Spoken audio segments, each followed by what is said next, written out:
back to the Belle. I'm your host, Getzo. This podcast is a podcast that celebrates women in sports and entertainment, or the creative industry. Today I have Neo Matheba. She's currently a candidate attorney. I am. She is. She's not in entertainment, but she used to be. Mm-hmm. All right. So we're going to talk about her life in the entertainment industry and why she decided to leave. All right. But before we do that, actually, would you like to introduce yourself? What must I say? Hi. Hi, I'm Neo Matheba. I'm a candidate attorney for this firm or this law firm. Yeah. So, that's all. Yeah. Okay. Hello, everyone. My name is Neo Matheba. I used to be in entertainment once upon a time. In varsity. It was last year. It was like literally last year. Okay. Okay, yeah. Throughout my varsity career, and now I am doing my articles at a firm that I will not mention because he's on stalker, and then I'm going to do something wrong and you're going to go for my employer. Oh, hectic. Okay, so before we talk about like your life in entertainment and your life as a candidate attorney now, let's take a step back. Where it all started. Where are you from? I thought you were from Pretoria North and you were so mad at me. I'm from Rustenburg. Okay, yes. I'm from Rustenburg. I came to Pretoria for school. For school when? For varsity. For varsity. Yeah. So high school, primary school, everything in Rustenburg. No, high school I went to St. Conrad's College in Clarksdorp. It doesn't exist anymore, but sure. So almost like yeah, like Wagua. Yeah, like okay. it's on Mafikeng, and then from Mafikeng we moved to Rustenburg.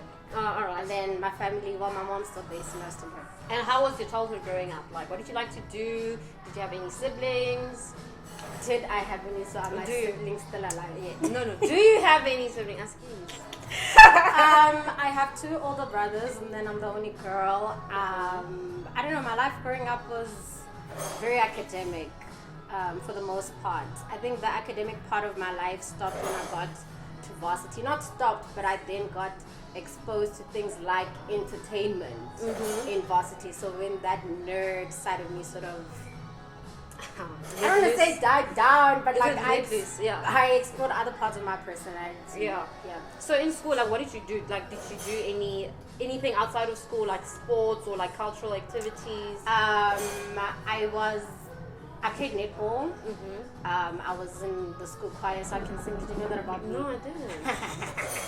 So you can sing, and then what are you doing with your voice now? Nothing. Why? Just speaking. What? I don't know. So singing for me was always a passion project. It was things that I did with my friends for us to sort of connect.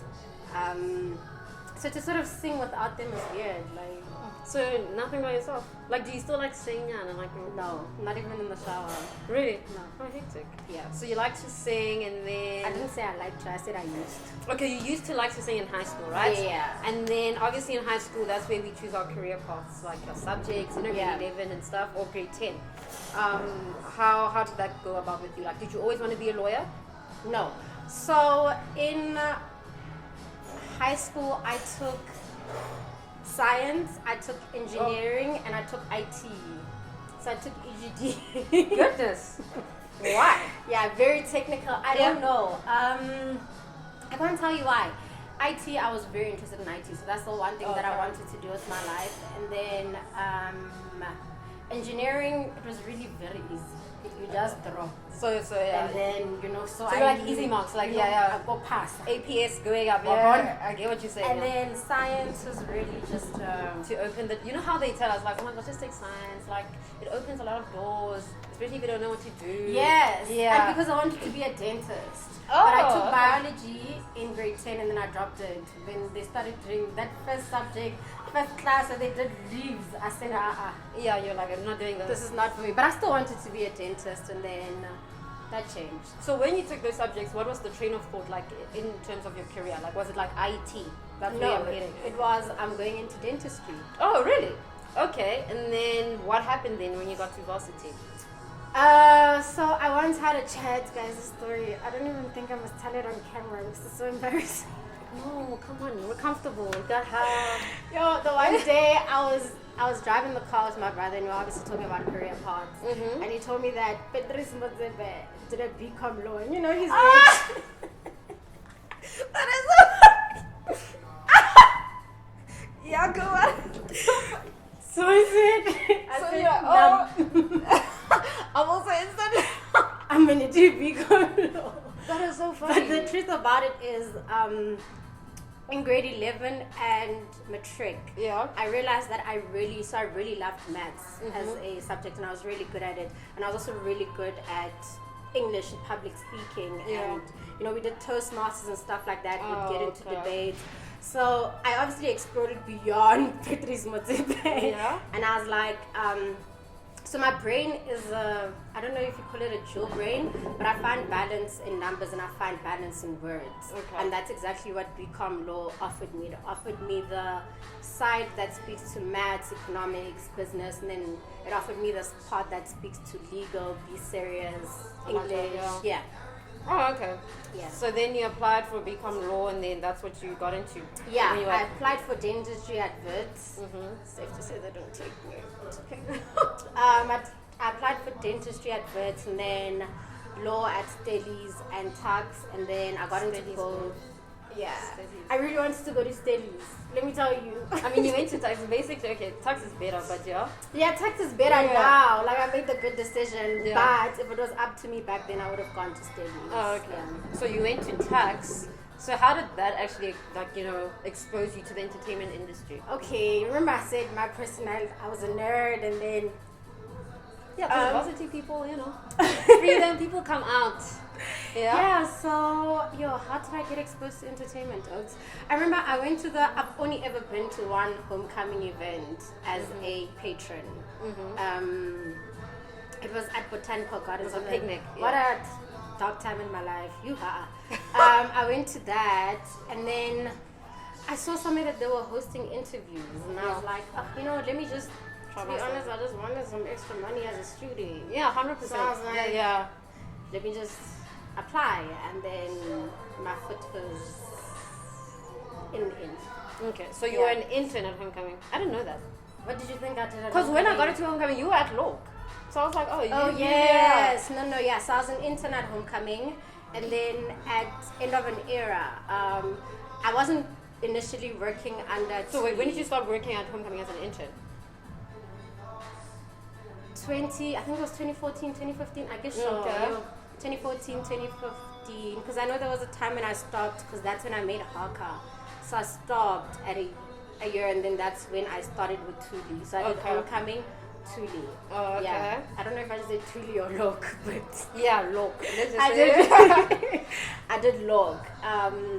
So how I got introduced to Thuli is, obviously Thuli was an exec at homecoming. And I wasn't an intern under her. I was working under someone else.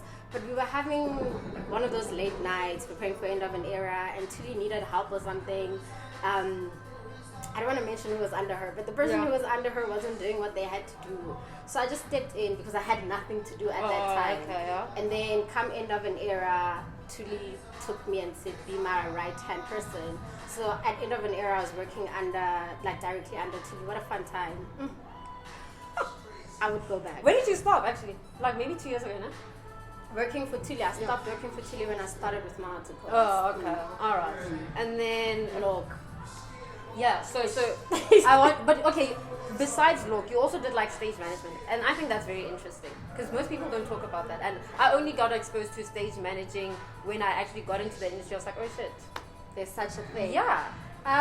So with stage management, what Thuli was doing at end of an era was she was head of artists, and Nizi was doing the stage management part, and I was basically their runner. And then how I got back into stage management for homecoming was really because Boogie took a chance on me.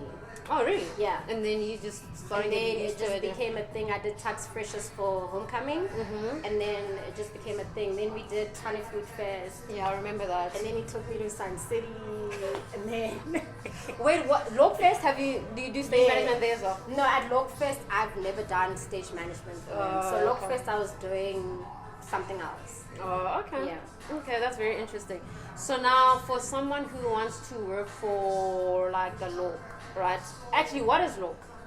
Explain that, the company. What is it? It's a artist.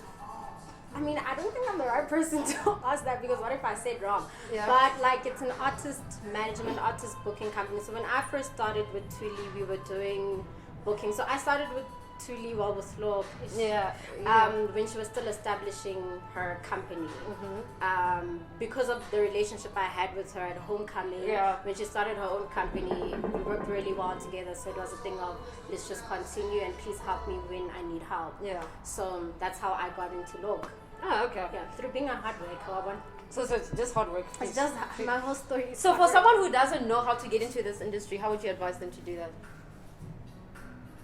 I mean, I don't think my story was conventional.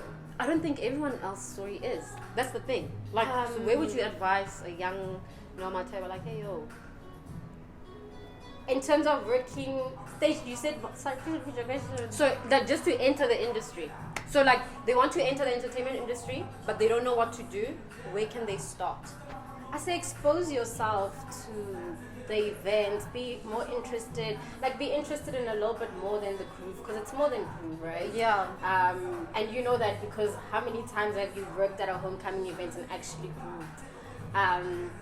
So be interested in a lot more than the partying. Yeah. Offer a hand, you know, even if you're not getting paid for it, but just so you get that exposure. And then when there's an opportunity to apply.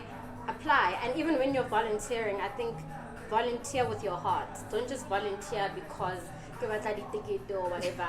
Like volunteer because this is something that you want to do and you're going to put your heart into doing it, because once you put your heart into something, people will see that you're working for more than the ticket. Yeah.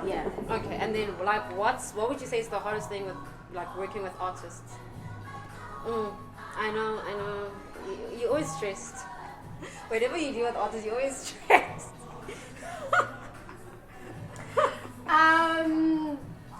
Jesus. Okay, what's one advice would you give to someone who is working with artists today? Be calm.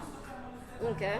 Be calm, and there's a reason why that specific job got given to you, you know? And if you can just focus on what you need to do, when it needs to be done, have a plan, be very organized. Okay. I think the only reason why I managed to not stress as much is because you prepared. Beforehand, I prepared. So like with Homecoming, there's a point where I said, please rope me in from when the conversations begin, so that I at least know that this is the person that I've been speaking to from the beginning. Like, don't rope me in when it's now get you and manage the stage. It's too late. It's too late for me. So I wanted to be involved from the get-go, so that I know, okay, this is what time this person is meant to be playing. So from the beginning, so I spent months preparing because I know what's happening in the months leading to the event. Okay. And I don't do stage management, by the way. With Sun City, I'm the talent. Yeah, no, Sun City, you're a talent. Yeah, I'm the talent, and then Lizzie does the stage, which yeah. she's amazing. I think it's also important to have a good team. Okay. Like all the years that I've worked with Lizzie and Zach, even though he left us, like we were a dream team because we were just all involved. Like everybody knew what they had to do, when they had to do, and if you have a great team behind you in terms of that, it's so much easier to execute and do what you need to do. Yeah. Okay. So with artists, like, I want you to give advice on how to handle artists. You know, because some artists arrive late. Some of them are still young. They still, get into the industry. Like, how would you? I'm trying to say, like, how would you actually handle an artist? Like, for them to be punctual and or respectful to the promoters and stuff. You can't make artists punctual. Tell them a time that's wrong.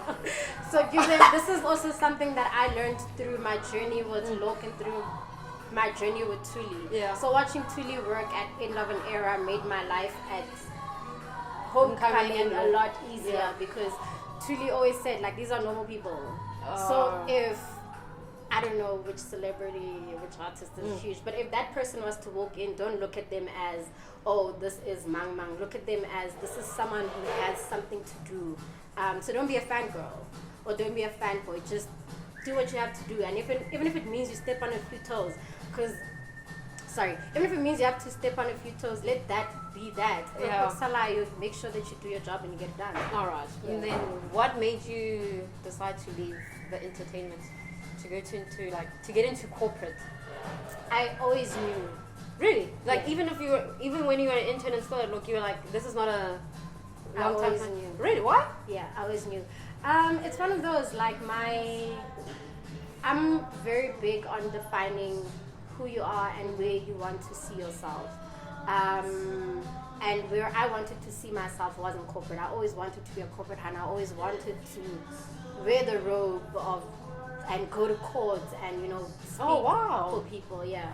So That's I've very always known. interesting. Mm.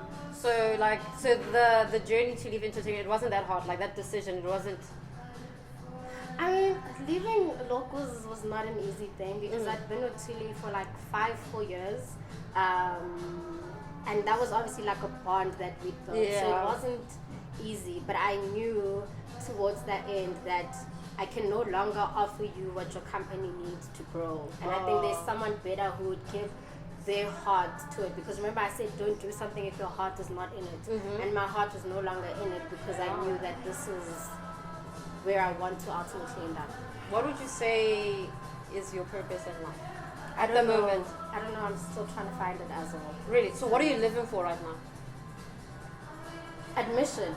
Oh, wow. I'm living to get admitted as an attorney. Right now, I'm living for admission, and I think so. I believe in defining the different phases in life. So I don't believe in having like a big picture. There's also a big picture, but I also believe in setting like small goals. So my small goal right now is to get admitted as an attorney. So do you see yourself like actually going to court like an advocate? No. Or just an attorney? Just So an what's the attorney. difference? Advocate is, I knew you were going to throw this question in me. Now I feel like I am writing for exams. Really? Did they ask you guys that? No. Oh, that's what. Yeah? But I'd say an advocate is someone who basically, I mean, attorneys do have right of appearance in courts, but advocates, their main job is to go to courts and to speak. Whereas with an attorney, you're the one who gets the client and then you send the brief to the advocate to represent your client. Okay. Yeah. And then what type of law, what part of law do you want to specialize in? That's a really good question. I had someone call me beginning of the year and they said they wanted to know whether I was interested in entertainment. Yeah, and because getting back that into is- entertainment. That makes so much, because you're right there. You were dealing with contracts. I mean, I was. Exactly. I was, and fun fact, that's how I also knew, like in my life at Lawk and homecoming or whatever, that's how I also knew that this law thing was for me, because I enjoyed the parts where I'm reading contracts and whatever more than I did the planning. we like the proposal, let me read the contract, and Okay. that was fun for me. Yeah. So, which part of law? You didn't tell me. Oh, funny, not entertainment. I don't want to say not, but I think right now in what I'm doing, I'm more interested in conveyancing. So the parts where we do transfers, buying of properties, and not litigation. Most people don't like litigation, so okay. So like property conveyancing. Conveyancing, that's my current interest. But I mean, Things change. if entertainment does call me back, I will gladly answer. But for me, what was important and the reason why I left is so I can get admitted as an attorney. Okay. Because that's the reason why I went to, not the reason why I went to school, but I did go to school to become an attorney. Yeah. So finish the journey. I mean, don't just let it go. You're gonna be Patrick halfway. Smith. Do you know what I mean? And he left his law degree to go do what he's doing now. That is so funny. Okay, we're about to wrap up now. Okay. I'm gonna hit you with like 5 rapid fire questions. No, it's just quick rapid fire. I'll start with an easy one. Like, what's your dream vacation? Maldives. Destination, actually, yeah. Maldives. Maldives. Yeah. All right. I'll ask you about your purpose. I really wanted that, but You wanna know what? I think my Yeah. purpose is to help people. Mhm. I think I was put on this earth to be a helper. Okay. I'm still figuring it out. I'm still seeing how I'm going to do that. But it's to help. It's to be what my name means, to be a gift to the world. Actually, to what make does it Neo to mean? people. Gift. Okay. All right. I think that's one of my greatest, because I've got a heart for people. I have. Well, you like that like since childhood? Yes. Okay. And it's because of my dad. My dad nearly moved to Abatu, so yeah. That's you. Yeah. Okay, I like that. Yeah. And then, because before the camera started rolling. We were talking about relationships. So I want to know, because like the target market is like young, young ladies. So what advice would you give them in their dating phase? Don't settle. But let me explain. Because there's something. I feel the same, but like there's always.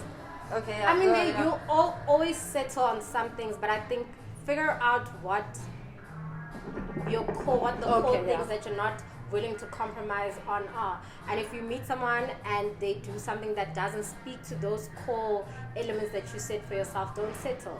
Okay. And don't date broke niggas. Just don't do that. Define a broke nigga. Like, you don't my benamali. Wait, what? That's what I said. What the fuck? No. Cut the cameras. Cut the cameras. Lastly. Which ladies would you like to see on this podcast? Tuli. Everyone has been saying Tuli, eh? Okay, that was very interesting. I think Tuli is so amazing, guys. Yeah. I don't know. Now it feels like a fan girl. I am your fan, Tuli. I'm a fan, but I think there's so much more to her. So I don't want to say I've seen her journey, but like from when I first met her to where she is now, that is someone who is going after their dreams and going after their dreams ridiculously. Yeah. And I think if there are young women in entertainment who want to know about entertainment and who want to be inspired, those are the kind of people that I would look at. Your Tulis and your Sibus, and because those are people who made up their mind and they've been running with it since, and they're a clear example of knowing what your purpose is, what your passion is, and going ridiculously after it. I like that. Yeah. I like it. Thank you for your time now. So but you've been holding this. You didn't even. I didn't because you guys said I can't smoke on camera. Thank you for your time. Okay. And thank you guys for watching the Belle. Actually, wait. You don't have Instagram. Where can people catch you? Yeah. Where can people catch you? You guys are saying I left Instagram because I'm pregnant. Wait, what? Yeah, there's rumor going around that I'm pregnant, and that's why I'm coming back to Instagram, that I'm gonna come back saying, meet my little child. No, I left Instagram because this is one of the most important years of my life. It's my final year as a candidate attorney. Ooh. I'm going to be writing board exams. I don't want to be distracted. Okay, good luck for your board exams. Thanks on Tenderlighting. So I mean, you finished my verb. I don't think we can speak about that thing on camera. Yeah, are you embarrassed? I'm not embarrassed. So where can people catch you? Like on TikTok. TikTok, yes. Come on, handle. I don't know what my TikTok handle is. Oh, goodness. I think it's Lani Matheba. I think it's Lani Matheba. Spell it. LANIMATHEBA. Okay. You can catch Neo Matheba on TikTok. But if you guys have any questions for her, put them down in the comment section, and then we'll go through them. Don't forget to like, subscribe, comment. I just said comment. No. Okay, say subscribe. Okay. No. Don't forget to like, subscribe, and comment. There you go. And follow. Okay, and follow Neo Matheba. Well, that is subscribing, isn't it? Yes. I don't know how YouTube works. It's okay. Oh my gosh. Okay. So again, guys, thank you for your time. Catch you guys next week. Bye. Bye. Thank you for having me. This was fun.